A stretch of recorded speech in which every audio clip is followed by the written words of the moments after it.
An utter disgrace. Same old Jets.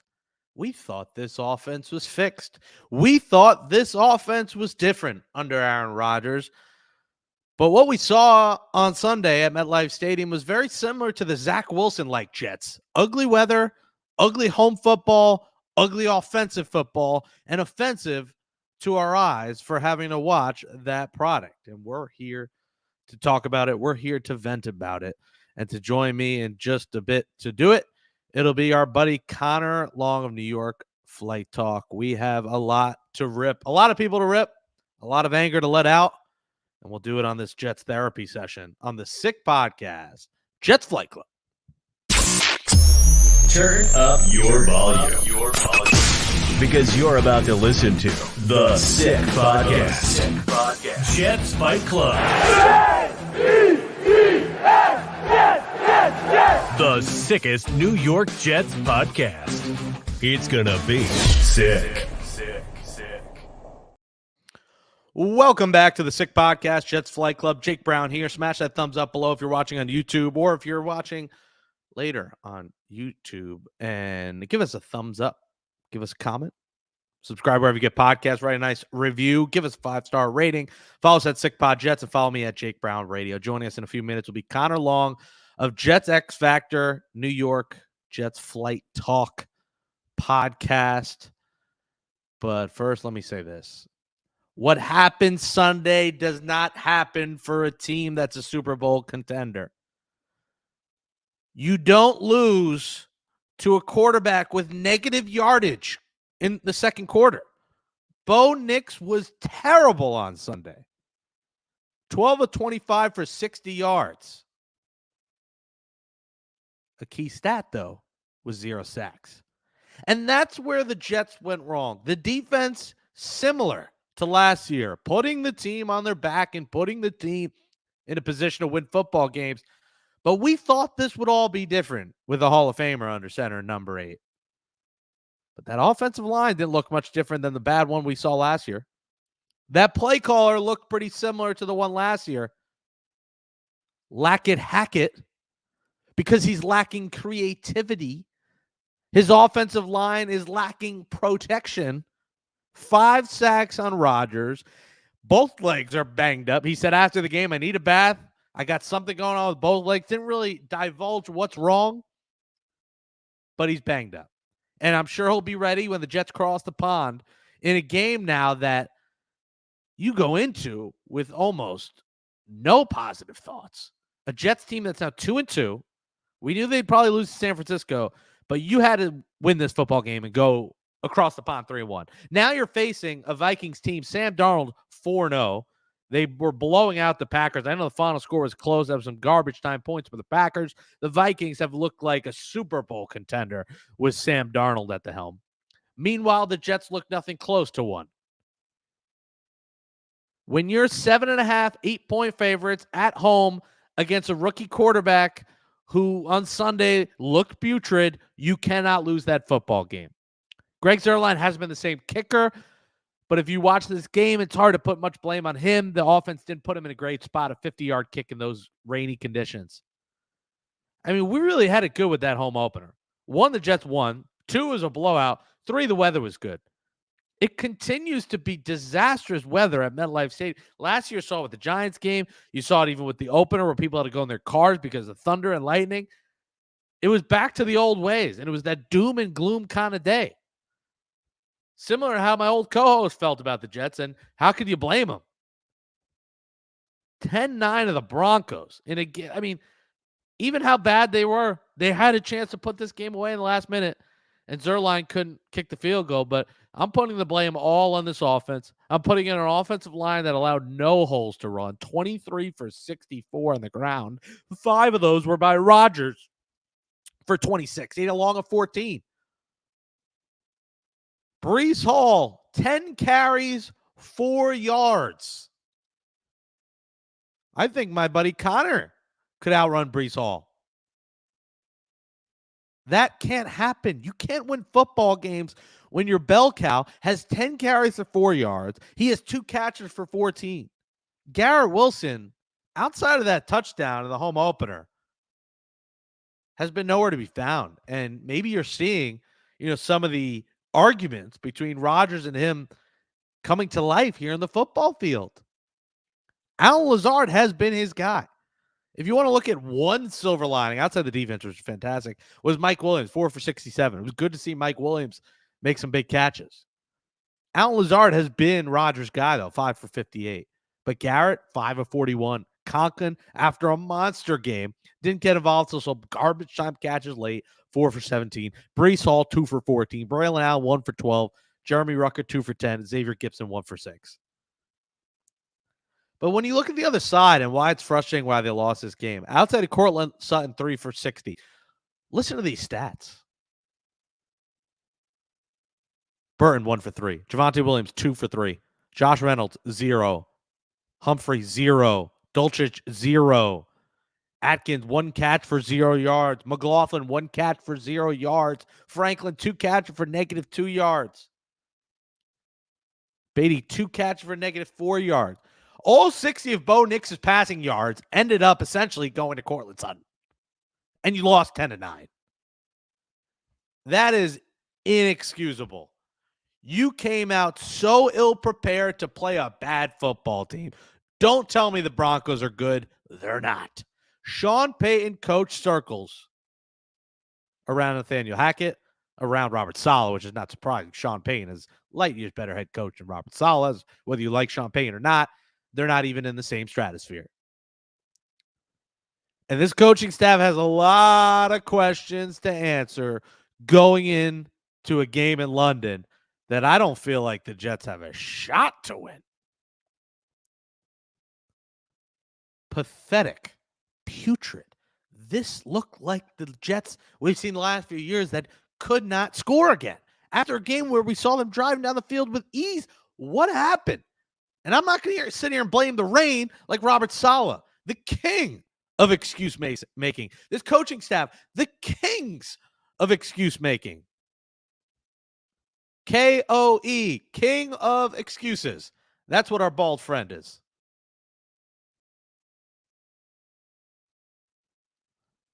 Garrett Wilson with a fumble, did not play his best football. Allen Lazard, dumb penalty. Robert Saleh, bad coaching. Nathaniel Hackett, death taxes and bad play calling. Shocker.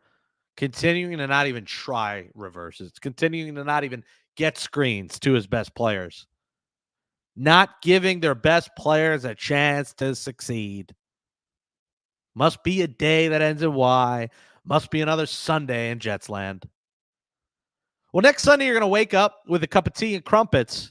Some of you making the trip to London. God bless you if you're making the trip to London. To see a football team that looked back to their old ways. And if this coaching staff doesn't fix things quickly, a Jets season that has all the promise in the world could quickly go downhill. Across the pond against the Vikings, Monday night against the Bills, and Sunday night against the Steelers. 3 difficult games. Before you know it, as the Jets head into Halloween week, this could be a 2-5 football team. So this team better fix this and fix it fast. Because all the good mojo the Jets had for an extra 3 days after that Thursday night thriller in the home opener have gone down the toilet. And now we look at those as you beat 2 bad football teams in the Titans and Patriots. Outside of that, this Jets team's done nothing. And Rodgers better get healthy quick. Because the Vikings could blow the doors off them. Things don't change quickly. Jake Brown at Jake Brown Radio, the Sick Podcast, Jets Flight Club. Smash that thumbs up below if you're watching on YouTube and subscribe wherever you get your podcasts. After hearing that soliloquy, let's bring in my guest. You heard him a couple weeks ago. He was so good a couple weeks ago. I had to bring him back. Conor Long. Conor, did you enjoy that? You're smiling, but I smiles today. Yeah, Jake, first off, thank you for having me back on. I do appreciate it. Jake, the last time I was on here was the Titans victory, 24-17 victory over the Tennessee Titans. And it was, kind of a bit of a similar vibe because they came off a win at least. Jermaine Johnson did go down with that Achilles injury, though it wasn't a promising victory, so we were still kind of like, this is not what we're waiting. But the Jets went out last Thursday night. That's what we were waiting for, the 24-3 blowout victory over the division rival New England Patriots. But Jake, what I saw today is not great football. And, it's one thing, my statement right after the 49ers game week 1 is if you want to be the best, you have to beat the best. And they lost to the best in the league during week 1 of the NFL season. And I completely understand that, week 1, there's still some rust, but there is no excuse for today's loss. I mean, you lost to a quarterback who threw for 60 yards. You did mention the defense's performance, Jake. I am going to have to disagree with you there. Although the Jets defense only allowed 10 points, the rushing attack from the Broncos, I mean, come on. First down after first down, the way they were utilizing Javonte Williams and Jaleel McLaughlin in a 1-2 punch, you think it would be Breece Hall and Braylon Allen who were But Connor, that that's what we're used to, right? Like this team stinks against the run, and I don't know if that's who they are, their identity. It's got to change, and I didn't mention it because we've seen the same thing every week and hasn't changed. Everything else they play well. They got to get after the quarterback again. Hassan Reddick going to the Eagles. Where does he go? What do they do there? But this team just can't stop the run, Connor. And Jake, the defensive line as a whole, not even the run, but you mentioned not even getting after the quarterback. The Jets, I believe, did not record a sack today. If they, exactly, 0. If the Jets want to contend for even a playoff spot, Jake, not even a Super Bowl, for a playoff spot, something needs to change in the building, whether it's a coaching change, which I don't think the Jets will do. Connor Hughes of SNY, he came out following the Jets week 1 loss, said under any circumstance, the Johnson family, he does not believe will make an in-season coaching change. But whether it's a coaching change or just experimenting, whether, on the offensive side of the football, maybe getting Malachi Corley involved, Xavier Gibson, all this hype, he's going to be the Jets starting slot receiver this season. 1 reception for 6 yards today, and he looked fine returning kicks and punts. Malachi Corley could do the same thing, if not better. So whether it's doing something like that, or maybe messing around a bit with the defensive line rotations. I wasn't very thrilled to see that Leonard Taylor III was inactive for today's game. He went out last Thursday night, made his NFL debut. He recorded half a sack. They instead elevate Bruce Hector from the practice squad. They lose him midway through the game. So I think, something needs to change, and I don't think the Jets can make it through the season with this defensive line rotation. Last time I was on here, Jermaine Johnson tore his Achilles. Now he's most likely out for the season. Hassan Reddick, his status is uncertain. Is Will McDonald, is that sustainable for the rest of the season? I don't think so. We spoke a little bit about Yannick Ngakoue last time, but something needs to change on both the defensive side of the ball and the offensive side of the ball. And I'm tired of hearing Robert Saleh speak after the game. He's an excuse maker. He's had excuses his whole career with the inept quarterback play. Those excuses are finished. And I don't want to hear you utter the word rain because Denver did the same thing and they beat you. Mm-hmm. Screw the rain. It's death taxes, September rain. The football at MetLife Stadium, the football in the weather, in East Rutherford is always bad. I mean, all year round, but every September, it feels like there's at least 2. Remember, the last year, the year before the Ravens game, there was rain. The opener, there was rain. Yep. There's always the Giant game, which I think was October, there was rain. There's always going to be rain. Like, Mother Nature is not going to change, Rob. Like, Falcons game, Patriots game last year. It feels like it feels exactly. Like, I mean, we already know it's the worst stadium in sports, but why didn't they build a dome? We'll never know. They didn't want to spend the money. Well, maybe you'd sell out more, you'd play better. And Robert Saleh, what would he say in the dome? The air conditioning's too high, the temperature's too low. You should have set the temperature at 72 instead of 68. Like, I'm sick of the excuses. And, I hope and I think they will turn it around. I don't think this is the Jets team we're going to see, but this schedule is daunting. And you hate to look 3 weeks in advance. You hate to look down the road, but it's hard not to when you lose a game like this. You win this game and then lose in London. I think Jets fans are like, all right, that's fine. We're 3-2. We're in a good position. London game, we didn't think the Vikings would be this good, but whatever. Now you lose this game. You're sitting at 2-3 with the Bills and Steelers ahead. And the Texans. And the schedule, this was the part of the schedule. You had to go to London 3-1. There was no ifs, ands, or buts about it. You got to face the Cardinals, too, who have an explosive offense. You got to face the Colts, who are a good team. The Seahawks, they don't have another easy game left, Connor. Not Like good. I hate to go through the whole schedule, but you got to when you lose a game like this. Minnesota, Buffalo, Pittsburgh, outside the Patriots, Texans, Cardinals, Colts, Seahawks, Dolphins, Jaguars. Jaguars looked much better today. Rams, Bills, Dolphins. We're talking about a lot of tough games, and the road to 11 wins now looks a lot more difficult when this win became an L. And what changes? You talked about the coaching's not going to change, but how do you not consider giving play calling duties to someone else? How do you consider when the I don't blame. I know no one's really blaming. I think Rodgers deserves some blame. I know the offensive line sucked today. He wasn't great, but do you change play callers here this week? I mean, Jake, we do have to still keep in mind it is week 4 of the season. I understand we're looking ahead in the schedule, and I like doing that, and I understand where you're coming from. But it's a difference. Like the Jets are still at 500 right now. They're 2-2. It's not like the Jets were sitting here. They're 0-3 or they're 0-4 or they're 1-3 or something along those lines. So. Still keep in mind the Jets are at 500. I think a lot of it rides on how they handle this next stretch of games, like we spoke about. I mean, each of them, the Vikings game in London, that could go either way. Yes, the Vikings are 4-0. They do have Sam Darnold, but London, there's a time change, neutral setting. So that game could go either way. The Bills game's interesting because that's a division game. It's going to be interesting to see how the Bills play. The Bills offense kind of game plans against the Ravens defense. We'll see that game tonight on Sunday Night Football. 8:20 p.m. Eastern Time.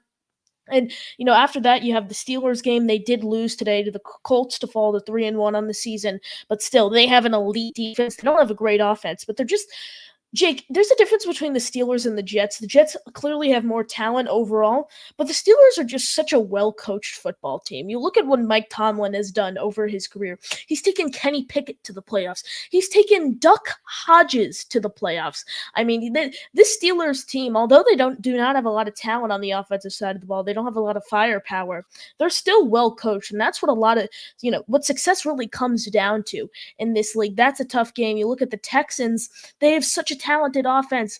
C.J. Stroud, Nico Collins, Stephon Diggs. I know Tank Dell was inactive for today's game, but still, like you said, there's no easy games on the Jets schedule. And, the fact they're 2-2 right now, I think there is a chance. I know you mentioned before you brought me on that they're 2-5, after this stretch of games. But for me, I think the biggest thing is you have to win at least 2 out of the next 4 to have a chance at the playoffs after this stretch. Plain and simple, the Jets are a poorly coached football team, and Robert Saleh coddles these guys like they're babies. He coddles them like they're kids, like they're 13-year-olds. Connor, I think your parents hold you more accountable than Robert Saleh holds the Jets. It's unbelievable. Yeah. And we talk, and I'm not going to beat a dead horse with Hackett because we talk about it all the time. Ulbrich deserves blame too because, like you said, the run game. Javonte Williams is not a top 10 NFL running back. He's a good player. He's not a top 15 NFL running back, Jake. You could say he's top 20, and top 20, you have to be able to stop top 20. Jordan Mason ran down your throats. Everyone continues to run down your throats. In the Patriot game you throw out, that was one that they didn't do much. The Titans did a pretty good job on the run. You have not been able to stop the run, and football starts up the middle. It starts with your front 7. It starts with your offensive alignment, your defensive alignment. The Jets had 0 sacks on Bo freaking Nix. Where is the pressure? This team is predictable. They're poorly coached. They're undisciplined. And today it was lifeless. A lifeless effort in a home game following a home game where you blew the doors off your division rival. Was it the extra 3 days? Like, were they at the club all weekend and they just weren't ready? This did not look like a team prepared for a team below their weight level. And I can't say Denver now is below their weight level because they just beat the Jets. And that is concerning because this isn't week 1. This isn't week 2. This isn't week 3. This is week 4. And we talked all about, the first couple of games. It's like an extra preseason. There's only 3 preseason games. Let them warm up. We're getting enough into the season where we are about a quarter of the way through. These mistakes just can't happen for a team that has, at the very least, playoff expectations. And like you said, let's keep it real. It's 2-2. It's not 0-4. But I just don't know if this coaching staff has the capability to change things. without making a change. And I'm not saying firing someone, but enough of the buddy romance with Hackett and Rodgers. Let someone else call the plays, whether it's Downing, whoever it may be. Let Rodgers freaking call them himself at this point, because they are not getting the best out of their best players. When you look at the box score and see Breece Hall and Garrett Wilson and see them do almost nothing, it means you're not dialing enough plays up for them to have success. We see those guys catch the ball by the line of scrimmage, Connor, and make magic happen. I haven't seen that. Where's the magic? Exactly. Speaking of magic, and something the Jets didn't do today and they need to do moving forward is, Jake, where was Braylon Allen at the goal line today? I mean, we saw Breece Hall get nearly every single goal line touch. I mean, the Jets were at the 1 yard line. That's the game. Exactly. That's the game. They score there. They win. It's over. We're talking about a happy victory Monday. Exactly. Nope, that does not happen. They keep Breece Hall on the bench. They roll with they keep Braylon Allen on the bench. They roll with Breece Hall there for the whole goal line set. Really, Jets don't get in the end zone. Braylon Allen, I mean, Breece Hall, I'm going to start with him. He's coming off arguably his worst ever NFL game. 10 carries for 4 yards. That's 0.4 yards per carry compared to Braylon Allen. He only had 8 carries for 34 yards, but was still averaging 4.2 yards per carry. He was entering today's game averaging 5.2 yards per carry. You know, when Braylon got the opportunity, Jake, we saw him bulldoze through defenders, get first downs, not only in short yardage situations, but there were several situations where it was 1st and 10 for the Jets, and he'd bulldoze his way through to a 2nd and 1, or, maybe even another first down. So I think one of the main things is the Jets need to utilize Braylon Allen and Breece Hall as a 1-2 punch effectively moving forward. One of the biggest problems we've seen with this team's offense is Nathaniel Hackett poorly manages talent. And that's what has killed the Jets the past few seasons. Speaking of poorly managing talent, I understand Mike Williams was on a pitch count until today's game, but they could have utilized him a lot more. We finally saw him at full strength. 4 catches for 67 yards. We see him on the deep balls across the middle of the field, down on the sideline. He's an elite weapon, and I think the Jets kind of need to utilize him more. I enjoyed my first pork roll, turkey ham, Taylor ham. Aaron, that was a big reason Mike Williams came here. It was NYJ Matt sending him that sandwich. I see what the hype about. It's a great sandwich. I had one today in Cherry Hill, New Jersey. Very good. Everyone's calling it pork roll, so I'm just going to call it pork roll. Taylor ham gets kind of confusing, but he's got to get involved more. That goal line sequence, I mean, when I talk about predictability, and I agree with you 100%, Braylon Allen's the bulldozer. And if you're not going to use Braylon Allen, get a fullback in there. Have Tyler Conklin come out of the backfield. Solomon Thomas. I want to see him get in the end zone. You know how much that would have pumped up the fans if you just handed it to Solomon Thomas and he bulldozed someone? Instead, they get predictable and infuriatingly bad. 1st and goal at the 1, Breece Hall, nothing. 2nd and goal at the 1, Breece Hall, nothing. The quarter ends. You got a whole commercial break to dial up something. Ooh, a play action. When you had Mitchell and Thomas eligible, a chance to get it to one of those guys. I think that was their hope, was to get it to one of those guys. Who was on that play and defending that play, by the way, a guy that you let go in John Franklin Myers, mind you, a note to aside. And then 4th and goal. A couple seconds into the quarter, again, you had all this extra time to rest. A false start penalty. You had to go for it. I agree that they should have went for it. Then the false start, you essentially, kind of have to kick the field goal with how the game is going on that false start. But run, and a basic play action, just piss poor. And that the message that sends, Connor, if it's 7-0 there instead of 3-0, and then the field goal at the end, this could have been a 10-0 game at the half. And instead, it was a 6-0 game, a 7-6 game, a 9-7 game, a 10-9 game, and that is it. On top of them giving you a chance with missing a field goal, the Broncos wanted the Jets to cross the pond 3-1. The Jets said, we're good. We're going to go back to our old ways. We're going to say the same half-ass offensive product that you've continued to lose sleep over, that we thought was fixed, that we thought was changed. And it's just hard to watch this brand of football. Again, it's like deja vu, Connor, because they reeled us in. They sucked us in for one game. And we even said the Titan game, it was nice to get a win, but that they didn't blow us away that game. Exactly. They blew us away in the New England game, and we're like, it's showtime. It's the time we've been waiting for. The Jets are back. I'm walking around the bagel place today. Jack, you saw a guy in Jack. Yeah, let's get that win tonight. Let's keep rolling. We thought it was a lock. You're like, okay, maybe Denver backdoor cover, whatever. They'll cover maybe a garbage time touchdown, but the Jets will easily win this game. Just pure ease. Maybe some, a touchdown with a minute left, and the Jets have to kneel it a few times after an onside kick. But Denver was just pushing it down the field with the run, and they give credit to their defense a little bit. I'll give very little. Robert Saleh will give a lot and let you know, they're a top 5 defense. Yep. Excuses. There's just so much frustration with this team, and we thought it'd be better than this. We thought, Connor, going into the month of October, that the Jets would have it fixed, and I don't think they're even close to having it fixed. Absolutely. I will say you did mention the false start penalties. It's so funny, Jake, because one of the things that Rodgers is so good at, makes him elite quarterback, is his cadence, his ability to draw defenses offsides. However, the chemistry between Rodgers and the offensive line was simply not gelling today.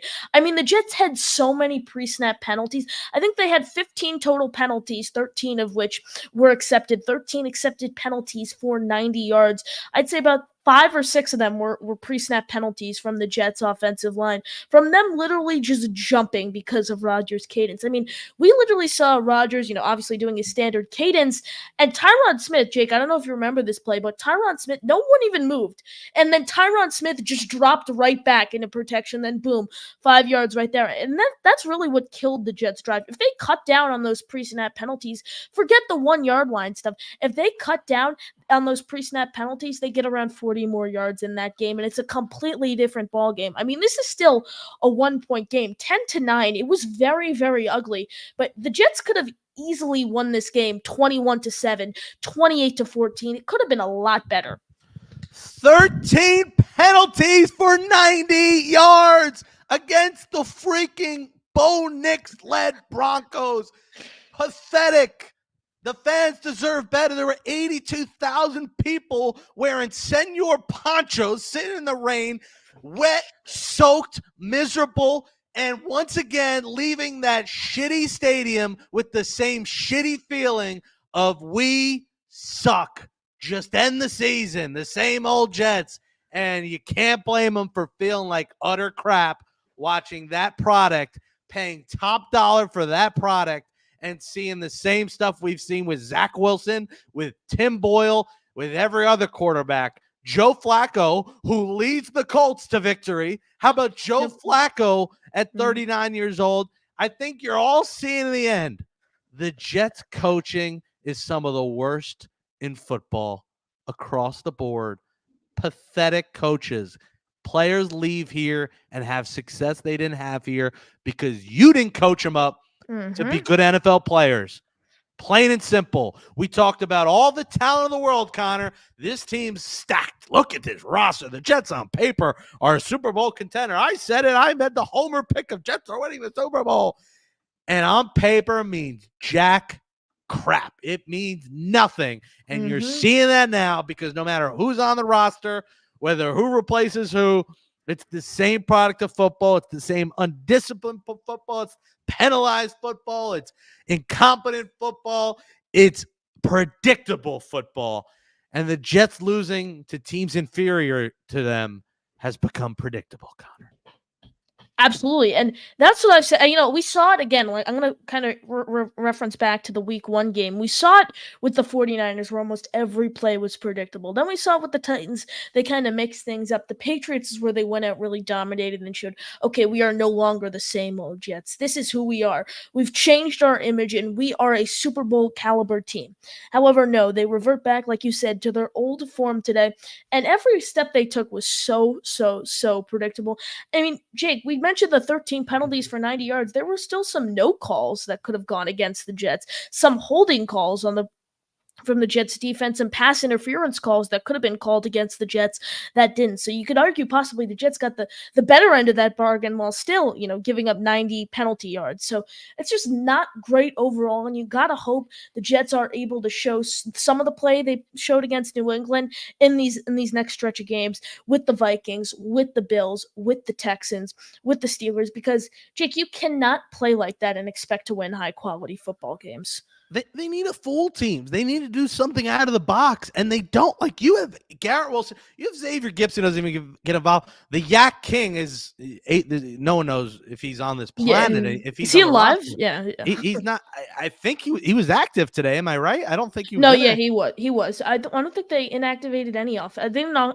A lot of the inactives came on defense, like Leonard Taylor the third, Brady McGregor. Yeah, Max Mitchell. No, he would. Yeah, Max Mitchell, Carter Warren, Izzy, Leonard Taylor. He wasn't inactive. He was not inactive. He didn't sniff the football. Like, I know I get crazy about reverses and screens, but sometimes that's all it takes to fool a defense. And this is just becoming the same old thing. It's like first down run. Oh, look, a play action. Oh, unsuccessful.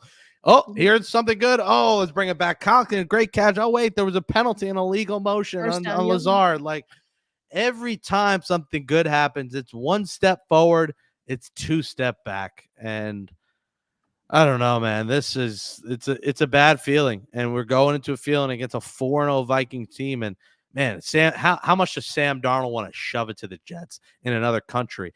How much does he want to show the world, not just the United States, the world? How much does he want to show the fans of American football across the pond how he can beat Aaron Rodgers? Sam Darnold wants that victory football next Sunday. And with the way these teams are playing, it'd be surprising to see the Jets win. But, man, this game becomes very important, Connor. Like, I think the Vikings are off to a great start. I wouldn't call it fool's gold, but I don't think they're this good.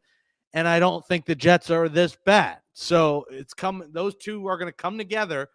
We're going to wake up Sunday morning and hope the Jets don't ruin our morning iced coffee. Do not ruin my coffee. Do not ruin my pork roll. Do not ruin my Sunday. Because by 1 o'clock and the time we turn Red Zone on, there is a chance we're in a miserable mood next Sunday. And I got distracted today by the Mets winning. Thank you, Mets. Yep. Thank you, Lord. 5-0. Like, win a game tomorrow. But, of course, the Braves, I think, lost on purpose because they want to win both and send the Mets home tomorrow because screw the Braves. So I was distracted with a little bit of happiness with the Mets. But, man, this feeling of ineptitude, we thought it was over last week. It's just annoying to see it. He's Conor Long of New York Flight Talk. Check out his show, Jets X Factor. We'll close with this. What do you think of the game coming? What do you think of this Viking game, and what do you think has to change here for the Jets? Like, what do they do in practice this week to try to right the ship? It's going to be really interesting to see how the Jets offense, first off, game plans against Brian Flores and the Vikings defense. Because, if the Jets think the Broncos defense is tough to game plan against compared to the Vikings, Kevin O'Connell and Brian Flores are laughing right now. I mean, the way Brian Flores is able to command a unit, a group of men to go out and succeed on the field is unlike any other. What I think the Jets need to do, Jake, is kind of exploit the weaknesses in the Vikings run defense. I know they're a very strong defensive line group, but they need to utilize Breece Hall and Braylon Allen effectively if they want to win. You get the speed, the elusiveness with Breece, yet the power and just the ability to change field position with Braylon Allen. And if the Jets want to win, they need to utilize that talent. Jake, like I mentioned earlier, there's nothing worse than seeing someone like Nathaniel Hackett waste talent. And we've seen him do that in both seasons he spent with the Jets. So I think that's key number one. And also, I want to see what Rodgers is able to do, the connection between him and Garrett Wilson. The Vikings, yes, they have a talented secondary, but there's no name that really stands out to me compared to all four players he's had to line up against. Week 1, Javarius Ward. Week 2, L'Jarius Sneed. Week 3, Christian Gonzalez.